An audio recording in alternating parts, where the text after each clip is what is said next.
Hi friends, welcome to my channel. ఈరోజు video చాలా ఈజీగా టేస్టీగా చేసుకునే బెల్లం తాలికలు అండి. దీన్ని ఆరతి అని కూడా అంటారు.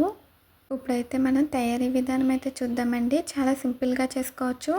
తాలికలు కూడా విరిగిపోకుండా పర్ఫెక్ట్గా ఎలా తయారు చేసుకోవాలి వీడియోలో అయితే చూద్దాము. ముందుగా కొబ్బరికాయ తీసుకున్నానండి. ఒక చెక్క కొబ్బరికాయ తీసుకొని దాని అయితే ఇలా కొబ్బరి ముక్కలు తీసి పెట్టుకున్నాను.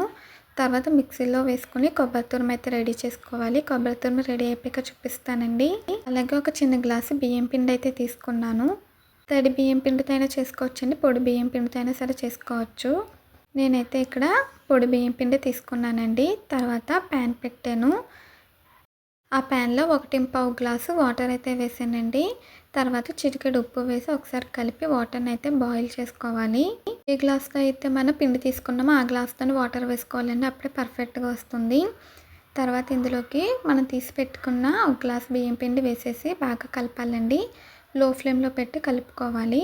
వాటర్ కొంచెం బాయిల్ అయిన వెంటనే పిండి వేసి ఎక్కడ కూడా ఉండలు లేకుండా బాగా మిక్స్ చేసుకోవాలండి. ఇలా సాఫ్ట్గా అయ్యేలాగా ఉడికించుకోవాలన్నమాట. ఇలా పిండి నొక్కబెట్టి తాలికలు అయితే చేసుకోవాలి. చూసారు, ఇప్పుడైతే ఒక 3 నిమిషాల పాటు అలా కలిపానండి నేను. ఇలా కలిపిన తర్వాత మనకి రెడీ అయిపోయినట్టు స్టవ్ ఆఫ్ చేసి దీన్ని అయితే కొంచెం చల్లారనివ్వాలి. ఒక ప్లేట్లోకి తీసుకున్నానండి. ఇదైతే కొంచెం చల్లారాలి. ఇది దేవుడికి ప్రసాదంగా నైవేద్యంగా కూడా చేసుకోవచ్చండి. ముఖ్యంగా అయితే తొలి ఏకాదశికి, వినాయక చవితికి అయితే ఖచ్చితంగా ఈ రెసిపీ అయితే చేస్తారనమాట. ఇప్పుడు ఎలాగో మనకి పండుగలు కూడా వస్తున్నాయి కదండి. ఈ రెసిపీ అయితే ట్రై చేయండి, చాలా బాగా కుదురుతుంది. పిండి చల్లారిన తర్వాత ఒకసారి దాన్ని ప్రెస్ చేస్తూ బాగా ఇలాగ కలుపుకొని ముద్దలా చేసుకోవాలండి. సాఫ్ట్గా అయ్యేలాగా బాగా కలుపుకోవాలి. తర్వాత నేను కొద్దిగా పొడి పిండి వేసుకుంటూ కొద్దిగా పిండి మిశ్రమం తీసుకుని ఇలా తాలికల్లా తయారు చేసుకోవాలి. ఇక్కడ చూపించిన విధంగా పొడి పిండి వేసుకొని కొద్దిగా పిండి ముద్ద తీసుకొని ఇలా రోల్ చేస్తూ తాలికలు అయితే తయారు చేసుకోవాలండి. ఎక్కువ ప్రెషర్ పెట్టకుండా పైన చేసుకోవాలి. ఇవి మరీ పొడుగ్గా ఉండకూడదండి, మరీ లావుగా కూడా ఉండకూడదు. కరెక్ట్ సైజులో చేసుకోవాలన్నమాట. మనకి తాలికలు విరిగిపోకుండా రావాలంటే తాలికలు కొంచెం మీడియం సైజులో చేసుకోవాలండి. మరీ పొడుగ్గా చేస్తే మనకి విరిగిపోతాయి అన్నమాట. నేను ఇక్కడ చూపించిన సైజులో చేసుకుంటే మనకి విరిగిపోకుండా ఉంటుంది, తినడానికి కూడా సూపర్గా ఉంటుంది అన్నమాట.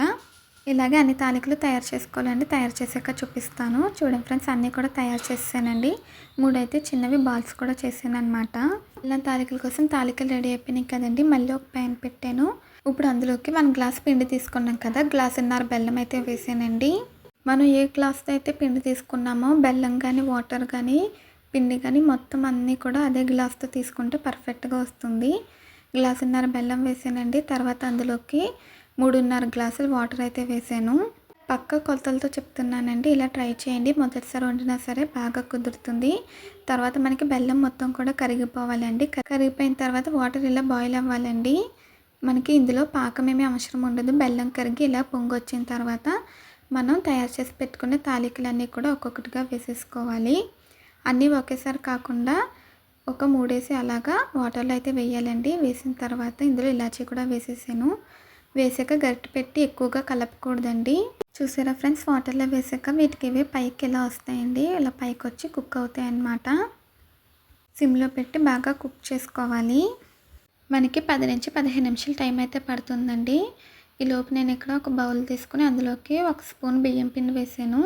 బియ్యం పిండి వేసి కొద్దిగా వాటర్ వేసి ఇలా కలిపి పక్కన పెట్టుకున్నానండి. ఎందుకంటే మనం లాస్ట్లో కన్సిస్టెన్సీని యాడ్ చేసుకోవడానికి కొద్దిగా బియ్యం పిండి వాటర్ వేస్తామన్నమాట. ఇప్పుడైతే మనకి తాలికలు బాయిల్ అయిపోయినాయండి. మీకు చూపించాను కదా, ఇలా చెక్ చేసుకోవాలి. అప్పుడు తీసుకొని దాన్ని కొంచెం ప్రెస్ చేస్తే పిండిలా అవ్వకుండా గట్టిగా ఉంటే అది కుక్ అయిపోయినట్టు. ఇప్పుడైతే మనకి తాలికలు అయితే ఉడికిపోయినాయండి. తర్వాత మనం తయారు చేసుకున్న బియ్యం పిండి వాటర్ అయితే వేసేసుకోవాలి. వేసుకుని ఇలాగా స్లోగా అక్కడక్కడ కలుపుకోవాలండి, ఎక్కువగా మిక్స్ చేయకూడదు. ఆ బియ్యం పిండి వాటర్ కూడా చూసుకొని వేసుకోవాలండి. మన కన్సిస్టెన్సీకి తగ్గట్టుగా వేసుకోవాలి. ఇలా వేయడం వల్ల కొంచెం చిక్కబడుతుంది. కొంతమంది పలచగా ఇష్టపడతారు, కొంతమంది చిక్కగా ఇష్టపడతారు. మన టేస్ట్కి తగ్గట్టుగా వాటర్ అయితే వేసుకొని మరొక 2 నిమిషాల పాటు కుక్ చేసుకోవాలి. తర్వాత పైనుంచి మనం ముందుగా తయారు చేసి పెట్టుకున్న కొబ్బరి తురుము వేసేసుకొని ఒకసారి కలుపుకోవాలండి. ఎక్కువగా కలుపుకుండా స్లోగా ఇలాగా కలుపుకోవాలి.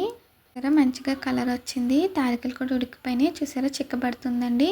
ఇప్పుడు మరొక 2 నిమిషాల పాటు కుక్ చేసాను. లో ఫ్లేమ్లోనే కుక్ చేసుకోవాలండి తాలికలు వేసినప్పటి నుంచి కూడా. ఈసారి తొలి ఏకాదశికి వినాయక చవితికి ఈ రెసిపీని అయితే ట్రై చేయండి. పర్ఫెక్ట్గా కుదురుతుంది. తాలికలు కూడా విరగపోకుండా బాగా కుక్ అవుతాయి. ఈ విధంగా ట్రై చేయండి. చాలా బాగుంటుంది. టేస్ట్ కూడా సూపర్గా ఉంటుంది. ఇంట్లో వాళ్ళకి కూడా బాగా నచ్చుతుందండి. ఇప్పుడైతే రెడీ అయిపోయింది కదా, నేనైతే ఒక బౌల్లోకి తీసుకున్నాను.